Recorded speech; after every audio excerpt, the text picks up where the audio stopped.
सुनो देवर जी, आप तो विदेशी मेम लाकर हर जिम्मेदारी से मुक्त हो गए। माँ जी के अंतिम समय की भी मैंने ही सेवा की थी, पर अब बाबूजी का हमसे न हो पाएगा। पल पल उनका पुकारना, कभी यहाँ दर्द कभी वहाँ, आंखों की रोशनी भी नहीं अब। आपके भैया तो सुबह निकल जाते हैं और देर शाम आते हैं। बच्चे पढ़ाई में लगे रहते हैं। मैं अकेले कैसे संभालती हूँ सब, मुझे ही पता है। हाँ भाभी, मुझे पता है आपने सब कितने अच्छे से संभाला है। मैं बात करता हूँ आपकी देवरानी से। नहीं नहीं देवर जी, अब बात का समय नहीं है। आप जल्द से जल्द बाबूजी को अपने बंगले में ले जाइए। आप लोगों की भी कुछ जिम्मेदारी है या नहीं? अच्छा भाभी जी, आप बाबूजी का ज़रूरी सामान बांध कर तैयार रखिए। मैं घर पर सेटिंग कर कर कल ही ले जाऊंगा। ये कहाँ ले आया है मुझे बेटे?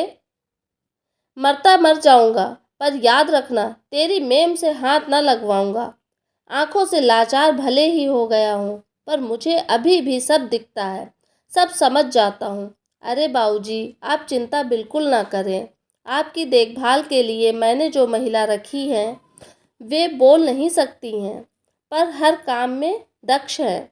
बहुत अच्छे अस्पताल में नौकरी करती थी, परंतु कुछ विवशताओं के कारण उन्होंने अपना परिवार खो दिया और आवाज़ भी।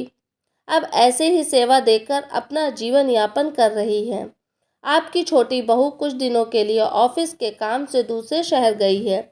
उसके वापस आने तक तो आपका आंखों का इलाज भी हो जाएगा, और अगर आप वापस भैया भाभी के पास जाना चाहोगे तो वो भी हो जाएगा। तो ठीक है, कब है मेरा ऑपरेशन? बाबूजी, कल ही डॉक्टर से बात कर कर आपको बताता हूँ। ठीक है बेटा। अरे बेटा तो ऑफिस के लिए चला गया, मुझे इनका नाम भी बताकर नहीं गया।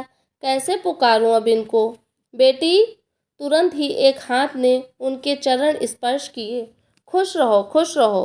बेटा, ऑफिस जाने से पहले तुम्हारा नाम बताना तो भूल ही गया, और तुम बोल ना पाओगी। आज से मैं तुम्हें बेटी कहकर ही बुलाऊंगा, ठीक है ना? महिला ने बाबूजी के दोनों हाथ अपने सिर पर रख कर सहमति दे दी। अब तो बेटी बाबूजी का गजब ही रिश्ता बन गया।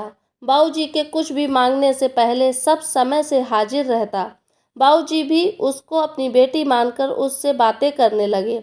हफ्ते भर बाद आंखों का ऑपरेशन भी हो गया। बाबूजी पट्टी खुलने पर सबसे पहले अपनी बेटी को ही देखना चाहते थे। मन के तार जो जुड़ गए थे, पर बेटे ने बताया कि अब वो महिला किसी दूसरे की सेवा में लग गई हैं और उसने पिताजी की सेवा के लिए ऑफिस से छुट्टी ले ली है। अब वह उनकी देखभाल करेगा। बाबूजी निराश हो गए और जिद की कि भले 5 मिनट के लिए ही सही, पर मेरी बेटी को ले आओ। बेटे ने बहुत समझाया, पर वे न माने। बेटा बोला, ठीक है, लेकर आता हूँ। वह चिंतित हो चला जाता है।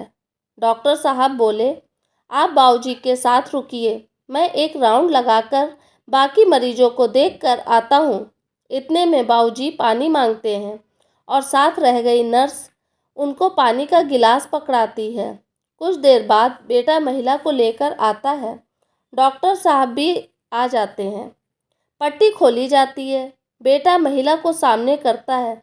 बाबूजी उसका हाथ अपने हाथ में लेकर बहुत प्यार से कहते हैं कि बेटी तुम बहुत प्यारी हो, पर तुम वो नहीं हो।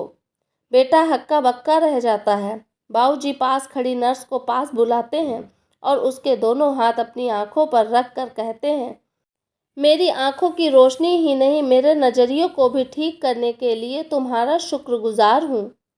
सब कुछ भूल सकता हूँ, पर तेरा वो ममता भरा स्पर्श नहीं। बाबूजी ने बेटे और विदेशी बहू को गले से लगा लिया। दोस्तों, ये थी मेरी आज की कहानी। आशा करती हूँ कहानी आपको पसंद आई होगी। आपकी क्या राय है इस कहानी के बारे में मुझे कमेंट के द्वारा ज़रूर बताइएगा। अगर आप मेरे चैनल पे नए हैं तो प्लीज़ मेरे चैनल को सब्सक्राइब कीजिएगा। कहानी पूरी देखने के लिए आपका बहुत बहुत धन्यवाद।